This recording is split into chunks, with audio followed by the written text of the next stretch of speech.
Sementara di Bekasi, Jawa Barat, seorang ibu muda lumpuh total usai operasi sesar di RSUD Hasbullah Abdul Majid.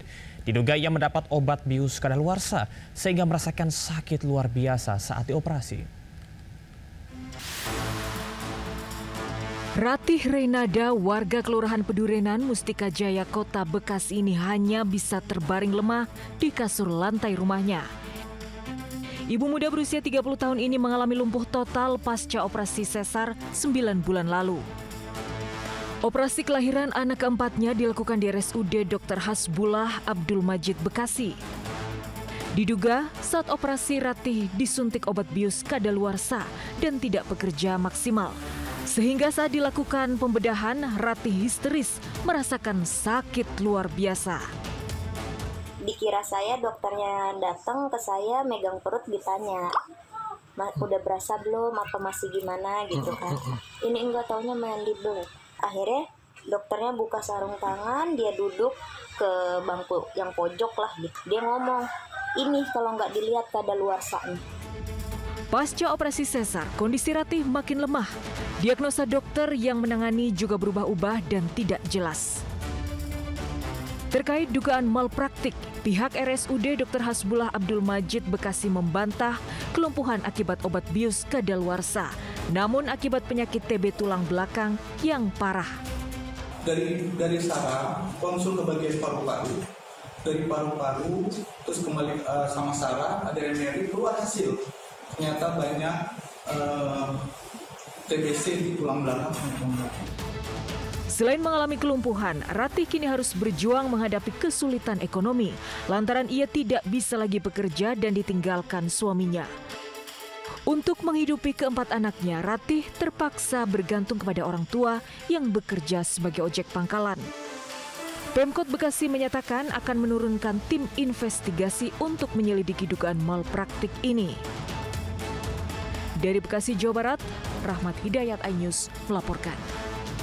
Pemirsa, geram istrinya yang tengah sakit parah tidak kunjung ditangani serius hingga meninggal dunia. Seorang pria mengamuk di RSUD Cibabat, Cimahi, Jawa Barat.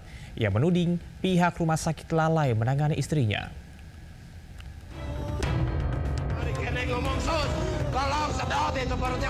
Sejumlah petugas berusaha melakukan pertolongan pada pasien wanita Ulfa Yulia di RSUD Cibabat, Kota Cimahi.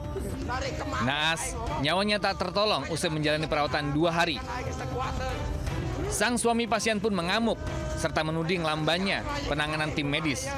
Ia juga menuding ada kelalaian dari RSUD yang awalnya mendiagnosis istrinya mengidap penyakit radang usus dan tumor jinak hingga perutnya kerap dipenuhi cairan. Namun pihak RSUD menyatakan sudah melakukan penanganan medis sesuai prosedur. Pihak keluarga berharap pelayanan rumah sakit dapat lebih adil dan setara, baik bagi pasien BPJS maupun pasien non-BPJS. Dari Kabupaten Bandung Barat, Yohan Wahyu, iNews melaporkan. Tragis, seorang balita terjatuh dari bus saat melintas di ruas tol Jor Pesanggerahan, Jakarta Selatan. Beruntung korban selamat dan hanya mengalami luka ringan.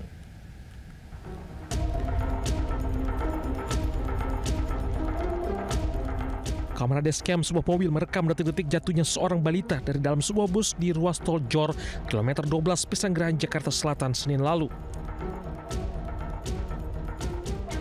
Terlihat balita terjatuh dari bus di lajur paling kanan yang kemudian diselamatkan oleh pengendara mobil lain. Kondisi balita selamat namun alami luka-luka dan telah dikembalikan kepada keluarga. Saat ini penyidik di Telantas Polda Metro Jaya masih menyelidiki penyebab pasti jatuhnya balita tersebut dari dalam bus. Dari Jakarta, Den Helmi Saingbati melaporkan. Kita beralih ke informasi lain. Pemirsa, cemburu pasangan sejenisnya bersama pria lain. Seorang pesinetron mengancam menyebarkan video syur jika tak mengirimkan sejumlah uang di Cempaka Putih, Jakarta Pusat. Tak butuh waktu lama, polisi mengamankan pelaku di kawasan Depok, Jawa Barat.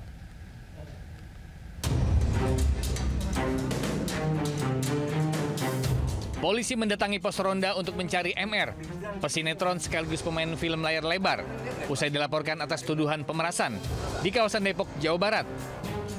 Pelaku diringkus saat bersembunyi di sebuah mobil rongsok tak jauh dari pos ronda. Pelaku dilaporkan IMT yang merupakan kekasih pasangan sejenis karena sempat mengancam menyebarkan video syur jika tidak segera mengirimkan uang hingga 20 juta rupiah. Hasil pemeriksaan, motif MR lantaran cemburu melihat korban bercumbu dengan pria lain di depan matanya. Akibat perbuatannya, tersangka dijerat pasal 368 KUHP tentang pemerasan dengan ancaman hukuman 9 tahun penjara. Dari Jakarta, Rani Sanjaya, iNews melaporkan. Terjadi akibat panel listrik terbakar di ruang farmasi Rumah Sakit Hermina Jatinegara, Jakarta Timur. Puluhan pasien yang tengah menjalani perawatan berhamburan keluar menggunakan kursi roda dan tempat tidur.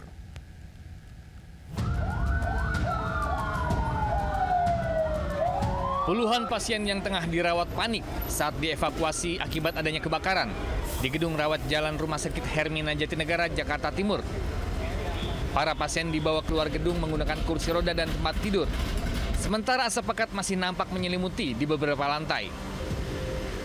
Petugas damkar yang tiba berusaha menyedot asap menggunakan alat khusus hingga berjibaku memadamkan api. Tak butuh waktu lama, titik api bisa dipadamkan. Namun, sisa-sisa asap masih menyelimuti. Diduga api berasal dari panel listrik di ruang farmasi rumah sakit. Total ada 10 unit mobil damkar dikerahkan ke lokasi untuk melakukan pemadaman. Sementara itu, petugas melakukan pemeriksaan di lantai 3 rumah sakit, tepatnya di ruang pengambilan nomor antrian, farmasi yang menjadi titik awal api. Beruntung dalam peristiwa ini tidak ada korban. Seluruh pasien juga sudah dievakuasi keluar ruangan. Dari Jakarta, Rio Manik, iNews melaporkan. Dan pemirsa, untuk mengetahui kondisi Rumah Sakit Hermina pasca kebakaran dini hari tadi, kita sudah terhubung dengan reporter Ismalia. Ya Ismalia, apakah seluruh pasien saat ini sudah dikembalikan ke ruang perawatan masing-masing? Ya, selamat siang Camar dan juga pemirsa. Kalau ditanya apakah pasien sudah kembali ke ruangannya masing-masing, ini memang sudah berhasil kembali ke ruangannya masing-masing tadi sekitar pukul 9 atau 10 siang tadi. Ya, memang Camar dan juga pemirsa, sebagai informasi, Rumah Sakit Hermina Jatinegara, Jakarta Timur ini mengalami kebakaran pada pukul 4:45 pagi tadi, yang dimana kebakaran tersebut berawal dari ruang farmasi yang berada di lantai 3. Dan tadi juga baru saja dilakukan konferensi pers dari Rumah Sakit Hermina ini mengatakan bahwa memang kejadian tersebut sangat cepat, namun api tidak terlalu besar begitu Camar, sehingga mudah untuk dipadamkan. Namun memang yang menjadi kesulitan adalah asap tebal yang begitu mengepul. Tadi kami juga sempat berbicara dengan salah satu pemadam kebakaran sebelum atau setelah selesai melakukan pemadaman. Ini memang yang menjadi kesulitan adalah yang terbakar di ruang farmasi, sehingga banyak bahan-bahan kimia yang harus dipastikan tidak adanya api lagi yang nantinya memicu kebakaran lain atau merambat ke ruangan lain. Dan tadi api berhasil dipadamkan atau seluruh proses pemadaman ini berhasil dipadamkan atau dilangsungkan pada pukul 7.30, yang dimana ini selama 2,5 jam lamanya pemadam kebakaran melangsungkan pemadaman tersebut. Dan juga untuk pasien saat ini memang sudah kembali ke ruangannya masing-masing dan tidak ada korban jiwa pada kejadian kebakaran di Rumah Sakit Hermina. Dan juga kami bisa menceritakan sedikit Camar untuk kondisi tadi pagi. Memang jalanan di depan Rumah Sakit Hermina ini memang juga terjadi penumpukan kendaraan karena memang juga ada penyempitan kendaraan. Kembali ke Anda Camar. Baik, terima kasih atas laporannya rekan Ismalia Maidasari langsung dari Rumah Sakit Hermina. Selamat bertugas kembali.